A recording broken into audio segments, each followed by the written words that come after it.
Hi everyone, it's Amanda, and today I'm going to do my March wrap-up.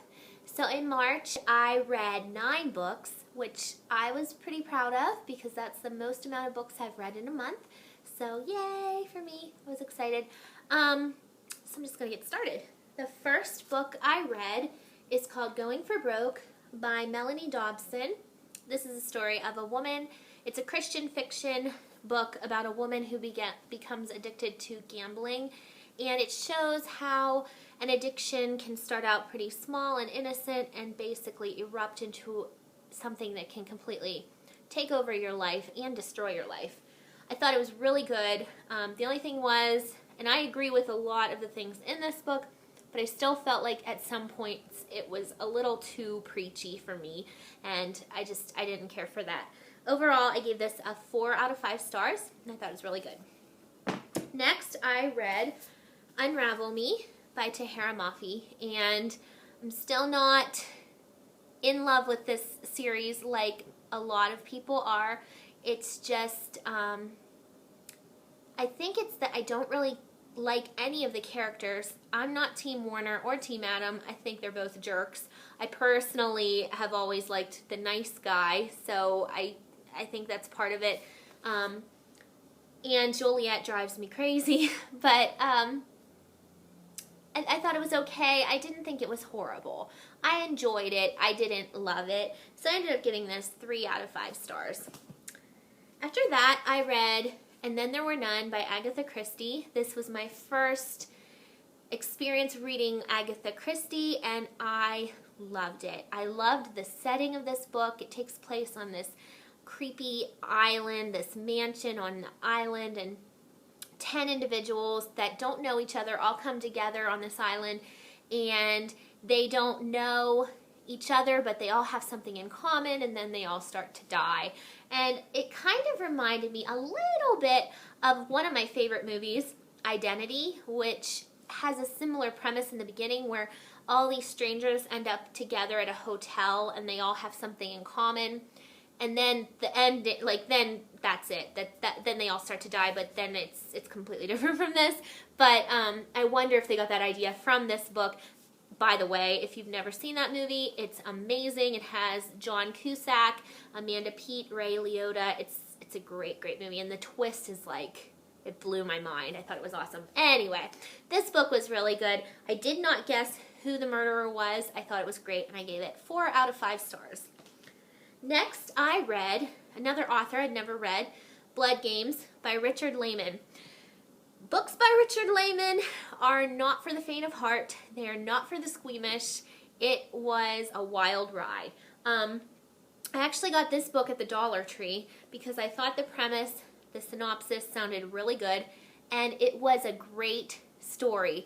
It almost in the beginning was a lot like a chick lit. It kind of reminded me of I don't know, it was just a group of women. They all get together every year. They met in college. They're good friends. They get together every year for a little reunion. This year they go to the Totem Pole Lodge, which is an abandoned hunting cabin, and there was a murder that occurred there, and Helen is the one who chose this. She's interested in the macabre and all the scary, gory stuff. So they get there, and a lot of the beginning of the book is just really fun. It's just their relationship. You get to know them and how they got together and how they, have stuck together through thick and thin. It's just really cool. And then something happens, and the book kind of turns upside down, and there's some scary stuff. There are a couple scenes in this book that were pretty scary for me. Yeah, my husband actually went away for the weekend during the time I was reading this book, and I had to read something else because I don't like to spend the night by myself in the house when I'm reading something like this. It's just a little creepy. And I've seen a lot of the reviews, and I agree that once the big climax of the book occurs, then it kind of goes downhill, and I kind of have to agree. It got a little bit stupid as far as these people were not using good common sense at all. Another thing, the only other thing that just I could not stand, and I believe this is probably, from what I've read, typical of Richard Lehman books, is that these women were constantly taking off their clothes, constantly. and it just is not realistic at all. Even when they were afraid for their lives, they would be hot and they'd just be stripping down. So for me, that was just, there was a point where I was reading and I said, are you kidding me? Like, seriously. And I think his main audience is men because it is so gory, and that's probably why. He passed away, by the way, but I will be seeking out more books by him because it was good, and I liked the writing style and I liked the plot. And I gave it a 4 out of 5 stars. Then I read Gone Girl by Gillian Flynn. That's on my iPad, which I'm using to record this video.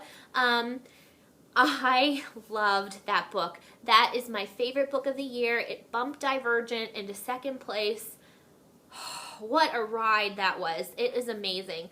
I think the twist kind of crossed my mind for a second, and I thought, nah. It was really surprising to me, and it had a lot of twists and turns, and yeah, I thought it was great, and I'm looking forward to the movie, and I gave that 5 out of 5 stars, and I'm looking forward to reading more books by her.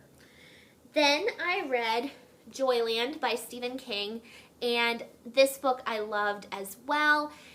I was so excited about this because I've read Stephen King before, but what really excited me is that there were actually what I would classify as sweet moments in this book, and I never would have thought I'd find a Stephen King book that made me say, oh, that's so sweet. But this one really did. It's about a college-aged boy who lives in Maine, goes to college in New Hampshire, and he takes a summer job in Joyland, which is in North Carolina, and it's an amusement park on the beach. And the first part of the book is basically him just learning the ropes, learning the rumors of this murder that happened at Joyland, which is kind of like a side plot. And then there's another, and then the second half of the book, he meets a woman and her son. Her son has Duchenne's muscular dystrophy, and that kind of turns into something else. And so this book it could fit into so many different genres because you have like a coming of age story, you have some thrilling parts, then there's some supernatural parts, and it's funny, it's heartwarming. I mean, there's just so much to this book. I loved it. My favorite Stephen King book by far. It was great. I would recommend it for those of you who may be interested to read Stephen King, but you're not into the scary parts, the gory parts, because I read Gerald's Game before this, and that has some scenes that are just stomach-churning, like disgusting. This doesn't have that. It has a couple that are a little scary, but nothing that I don't think anyone could handle. I would totally recommend this book. I loved it, and it got 5 out of 5 stars. Then, another author I hadn't read before was Sophie Kinsella. I read Can You Keep a Secret? This was a cute chick lit book. I started out not really liking it, and then towards the middle, I did start to enjoy it more. I thought it was cute. Nothing groundbreaking about it, but I thought it was a fun book. It was a cute story, and there were a couple surprises that I didn't expect, and I gave it 3 out of 5 stars. I have other books by her that I will definitely be reading. Then I read House Rules by Jodi Picoult, and this was really good. This is about a teenage boy named Jacob who has Asperger's syndrome, which is high-functioning autism, and he is accused of murder, and then it kind of goes into that and the court case. And what I thought was really interesting is there was a lot of questioning and debate over whether Asperger's syndrome is classified enough as a disability under the ADA, Americans with Disabilities Act, to get special treatment in court. And I thought it was really interesting, nothing I'd ever really thought about before. I actually am an occupational therapy assistant. I work in the schools. I see a lot of kids with autism who have Asperger's syndrome, and it was really neat because it talked about when he was in school and he went to the sensory room and took sensory breaks, and that is what we do. We do make sensory rooms, stuff like that. So I just thought that was really neat. That's part of the reason I wanted to read this book, and it was really good. It was told from lots of different perspectives, narrated by Jacob and his mother, the police officer, the lawyer, the brother, lots of different things, which I thought was interesting. I enjoyed that. Overall, I thought it was good. there was a couple things that kind of were like red flags for me, where I just felt like she was kind of stating things as facts where, well, she wasn't really stating things as facts, but kind of was, and I was like, ooh, from what I've learned, I don't know if I agree with that, but I'm not even going to get into it, because it's just, you know, it had to do with, like, Asperger's syndrome, and I don't know, I thought it was a really good book, though. I really enjoyed it, and I would definitely recommend it, and I gave it 4 out of 5 stars. The last book I read was, like, the last day over the weekend. I thought I want to just try to get one more book in, get something short, and I picked this up. Nightlight, a parody. I bought this at the Goodwill a couple weeks ago. It is a parody of Twilight, obviously. It's by the Harvard Lampoon, and this was so ridiculous. Just crazy. There were a couple moments in this book that I thought were very funny. I did laugh out loud in a couple parts, and I read the Twilight series. I enjoyed the Twilight series, but I like parodies a lot, and yeah, but about a third of the way through, I was thinking, I should just put this down. I'm over it.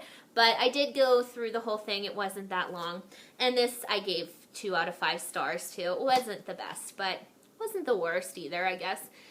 So that is my wrap up for April. I read a lot of books. I'm really proud of myself.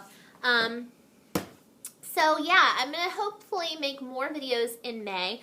I have gotten requests. I did see them. I haven't commented back to people yet. I plan on going through my videos and commenting. The way my iPad is, it's really hard to comment on YouTube to videos because YouTube like changes things all the time. It's hard to do that, but I'm going to do that. So I have heard the request for the bookshelf tour, and I do plan on doing that at some point. So I also plan on doing some tags and hauls and all that good stuff. So we'll get there at some point. But I wanted to get this out because I was really proud of myself, and it was a great reading month. So yeah. So I hope you all have a wonderful day, and I'll see you next time. Bye.